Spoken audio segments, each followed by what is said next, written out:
What's up, bro? If you clicked on this video looking for anime, I just want you to know, your future wife is getting pounded as we speak.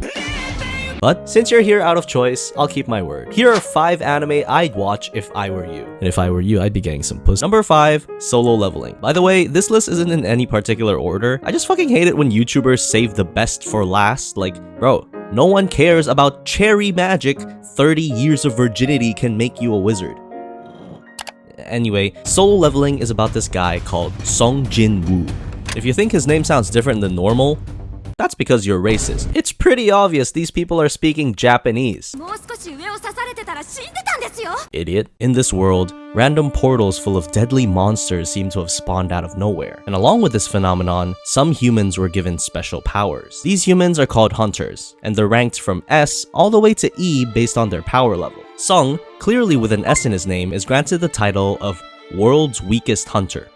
Yeah, it checks out. This guy looks like he attends mobile game conventions. What's worse is that whatever rank you were given at the start will never change. Your power level is permanent, so Sung, being an E rank hunter, will remain an E rank hunter for the rest of his life.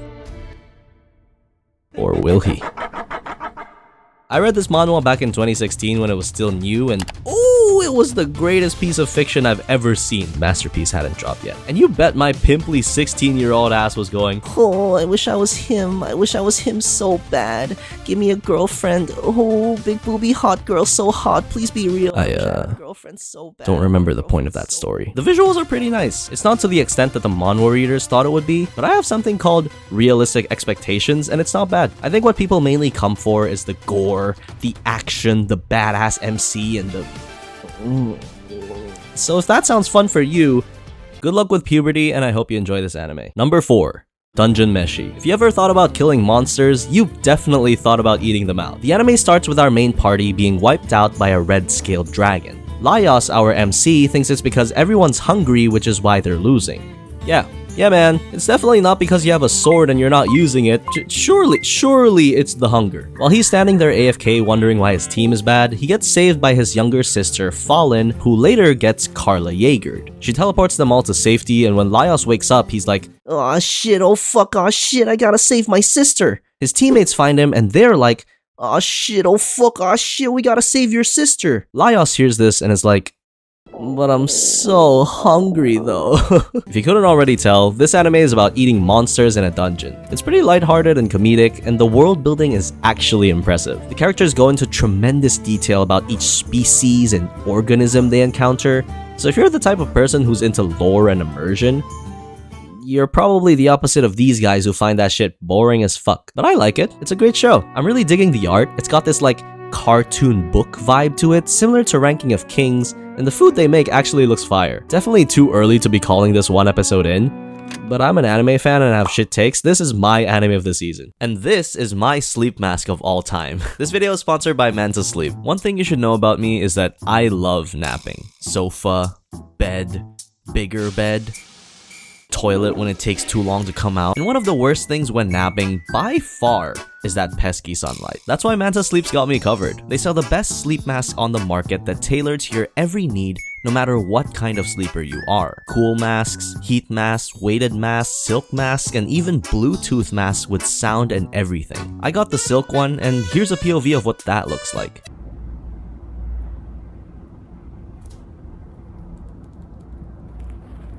Can't see nothing, huh? The tapered eye cups are perfect for a side sleeper like me, and there's zero pressure on my eyelids. It's adjustable thanks to the Velcro band around it, it's breathable, and it's so smooth. Check out Manta Sleep using the link in the description and use my code KARU for 10% off. Thanks to Manta Sleep for sponsoring this video. Back to the list. Number 3. Cherry Magic, 30 Years of Virginity. A sign of affection. Now you may think a teenage middle school girl possessed me into picking this anime, but you'd be wrong. It's actually a dude in his mid-30s. Pretty crazy how life works, huh? Anita Max win. This anime is pretty cute. Yuki, a deaf girl who's, you know, accidentally bumps into a friend of a friend on a train. He's tall, ooh, he has white hair, and he's trilingual. Was that me or did a bunch of panties just drop? Basically, imagine a silent voice, but better. Basically, imagine a silent voice, but I actually like it. Basically, imagine a silent voice, but they actually gave the deaf girl a personality. The art style for this anime is something made out of a movie, dude. The opening scene is this very busy train, people are talking, music is blaring from this guy's headphones, this guy just got a text, the conductor's making an announcement, and then...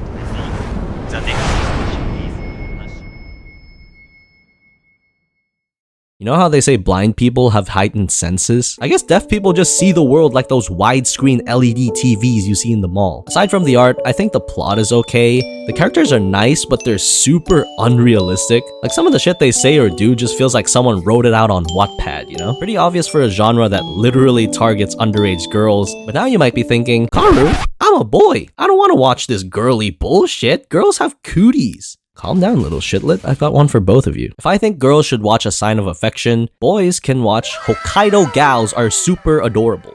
Number 2, The Witch and the Beast. What? Oh, you want me to explain the show? Can I move on now? Number 2, The Witch and the Beast. For as long as we know, witches have been in existence. They're like cockroaches, but hot, and I want to be the one being squished. These witches have the power to cast curses that are almost irreversible. Ashaf is our main character. He's part of this organization that hunts witches, and he carries a big-ass coffin behind his back. His partner, Guido... Guido? Bye! Is a beast girl who despises witches after she was cursed by one. Together, they try to find the witch that cursed Guido, but once they arrive in town to investigate, something doesn't feel right. This is the one I'm actually least confident you'll enjoy, simply because it's a lot of yapping. And not the good kind. I'm talking the kind. I'm personally staying for the mystery aspect, but if I'm 6 episodes in and the story hasn't budged, you can rinse me all you want for putting this on the list. I suggest you watch the first episode, see if it's for you, and if you don't like it, there's 5 ecchi anime and a box of tissues waiting for you down the hall to your right. Number 1, Metallic Rouge. You know how I said Dungeon Meshi was gonna be my anime of the season? Like a true anime fan, I'm changing my opinion. This is my anime of the season. Metallic Rouge is set in this dystopic, future, cyberpunky world called Mars. And in Mars, humans and robots coexist. Coexist as in, the robots are sentient servants that work for and heed the beck and call of every human. Meet Rouge. She's your typical dumbass MC who's really good at combat. She's a bit of an airhead and constantly needs help from her partner Naomi, the super smart technician who supports her in battle. Their mission? To kill 9 robots that have gone Rouge and are basically the Al-Qaeda of Mars. On the surface, the story doesn't seem like much, but it's actually super intriguing. There's an underlying mystery as to who these 9 robots are. The MC duo isn't entirely morally sound. There's a race war going on between the robots and the humans. It's interesting as fuck, dude. I'm purposefully not trying to say too much because I want to make a video in the future, but all you have to know is the setting is dope, the fights are pretty good, and Bones is making it. As in, the people who made Full Metal Soul Eater and Mob Psycho. Yeah, exactly. Go check it out. And that's it. If you agree with this list or you find one of these shows interesting, let me know. And if you don't agree and you find them uninteresting, I don't know, go make your own fucking list. What would your top 5 be, huh? Let me guess. Tales of Wedding Rings, Chain Soldier, Hokkaido Gals gushing over magical girls? Cherry Magic 30 Years of Virginity can make you a wizard.